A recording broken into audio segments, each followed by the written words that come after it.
Hey Internet, this is yet again Detective Dill for another video this week. Wow, I'm on a roll, aren't I? And today we're discussing Splatoon Raiders.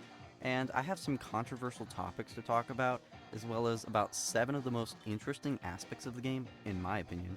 And I'm going to try and create a thorough and complete collection of my pre-release thoughts.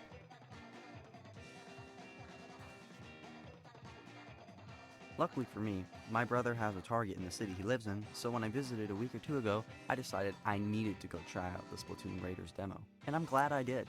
Splatoon Raiders is a game you might not understand until you get your hands on it, even less so than just the previous 3 Splatoon games.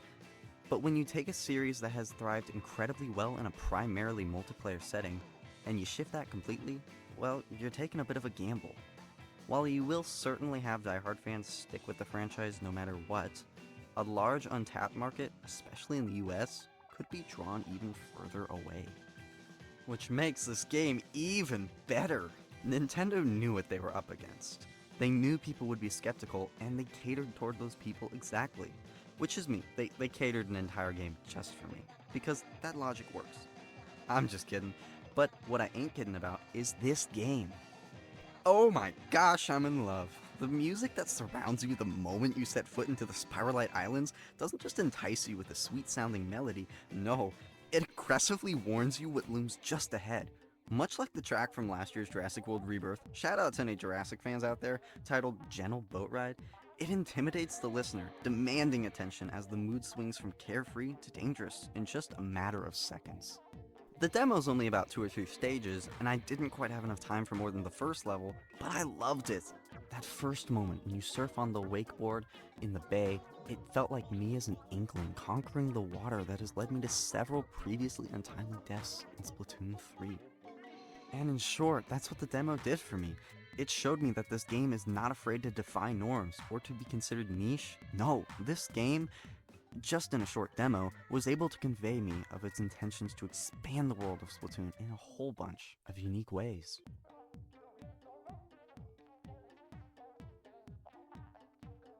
Like many others, I assume, a lower price point generally feels like a lesser product. Not that that's necessarily true, and of course I would not take any financial advice from myself, yet it still begs the question, what is Nintendo trying to say? Are they teasing us with a good deal just to bring back Switch 2 sales? Do they know something that we don't about the game and its longevity? What makes Splatoon Raiders the cheapest Switch 2 game? Heck, if you buy it digitally, it's cheaper than any Switch 1 game. And it doesn't add up. No conclusion could be reached other than Nintendo just must not value this game as much as Mario Tennis. Why would Nintendo do this? Well, I don't believe that this is because we're getting a smaller experience. In fact, I do think that this is mainly due to the reception and sales of Splatoon 3's Side Order DLC. But how exactly do I mean this? Well, the two are very similar.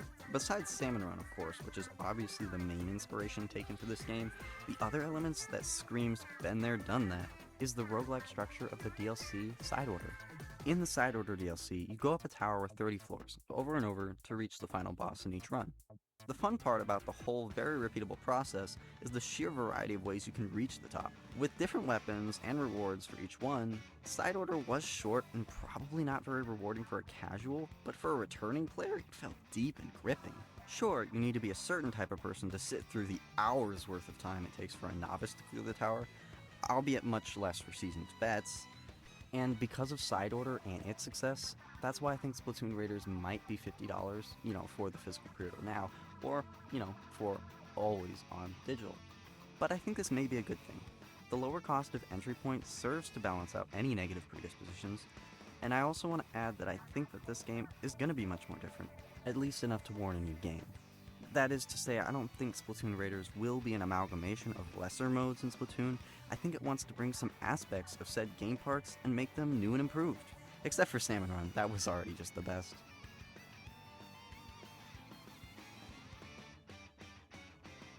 Splatoon is Nintendo's Golden Goose multiplayer series. So how do you take a series that has thrived as an online experience and make it so that the online play is an optional decision the player makes? If you've played other games, like Monster Hunter, that feature an SOS feature, perhaps you already know. By allowing players online to search for strangers in need of help and then joining in the fight to assist the distressed player, It's a really fun and useful addition to games like Splatoon Raiders, which I believe is brilliant for this game. Younger audience and time-strained adults will find this optional online experience to be the best way to play, and it brings a close sense of community to this mainly solo adventure. For me, I think this will be a great way of playing the game after I've already rolled the credits for myself. I love this sort of online implementation. Not to go on forever on one thing, but again, I want to look back on other games that did this and do it well. Take Scarlet and Violet. They run like trash, but if you play it with up to 4 friends, it could be a blast to roam Paldea. And in my case, me and my brothers would clear outbreaks, we would shiny hunt, we would find terror raid dens, or maybe just sit back, relax, have a picnic, and make a sandwich. This way of connecting other players together in a single player game is genius because it only interferes as much as you want it to.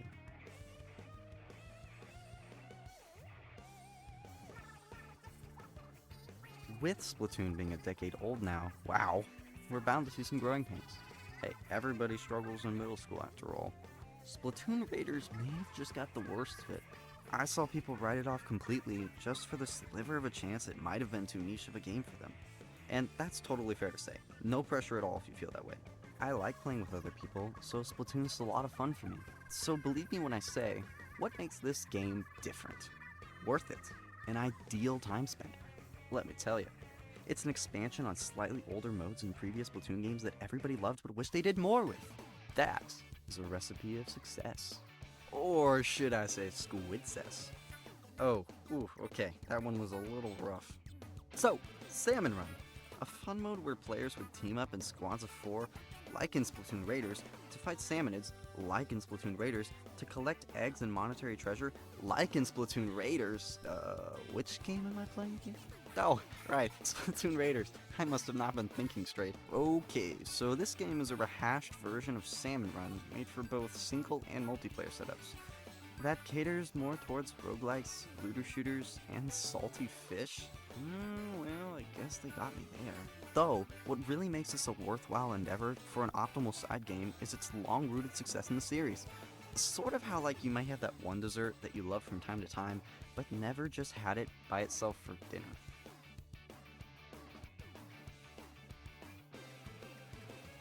Another hot topic debate among physical game collectors is the concept of a game key card. Most don't find them to be worth the extra cost due to it being only a physical key unlocking a digital game.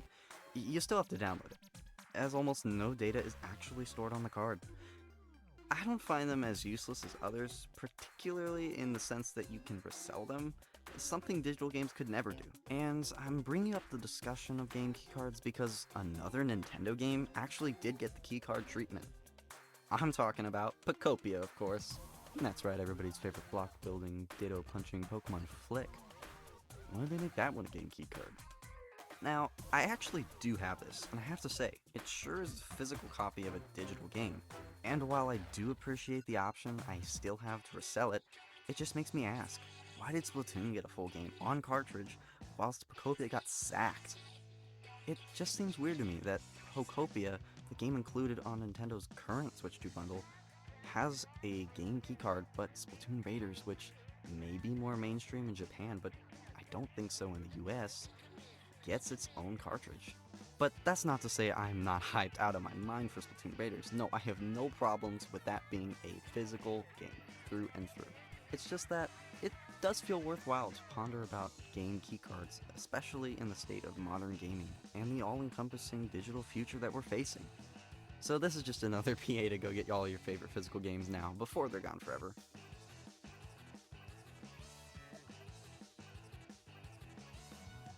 Picture this. It's a random Tuesday. An announcement trailer with gameplay footage drops alongside a Splatoon 3 update. And that just sums up Splatoon Raiders' marketing campaign. Oh, silly me, I forgot they showed the same trailer in 2 different directs. Yeah, Splatoon Raiders had a really weird pre-launch marketing phase. I know Splatoon's a weird series. I've seen all the political crises every time I boot up Splatoon 3. Believe me, I am not a stranger to this. But really? What? Why? Well, I'll give them their points for keeping me in the dark. And that's just it. You never really know what's going on with Splatoon. It just happens and you sit and watch it unfold. And why am I talking about politics in a Splatoon game in a video about Splatoon Raiders? Because I want to share how weird the pre-launch marketing strategy was for this one. First they gave us footage of the actual game, rendered cutscenes and all, and then we wait almost a year before we hear a release date. Interestingly, this was a nice thing to have done since I forgot all about the game until it came back into the hype cycle with Roar and Return. So much so that I made a video about it so quickly and better quality than my last few.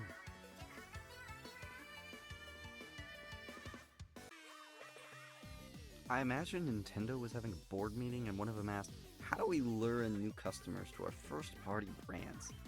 And then one of the people at the table said lure, and then proceeded to start Splatoon Raiders.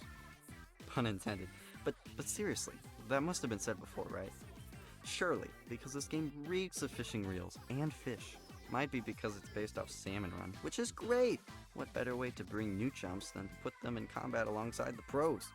How about instead of them being crushed instantly in online combative multiplayer, we team them up? That'll get them. Splatoon Raiders being as open to multiplayer as it is great for new players who might have felt previously exempt from entry to an overly pre-established competitive player base, a chance to finally jump in the ink without the threat of sweaty opponents.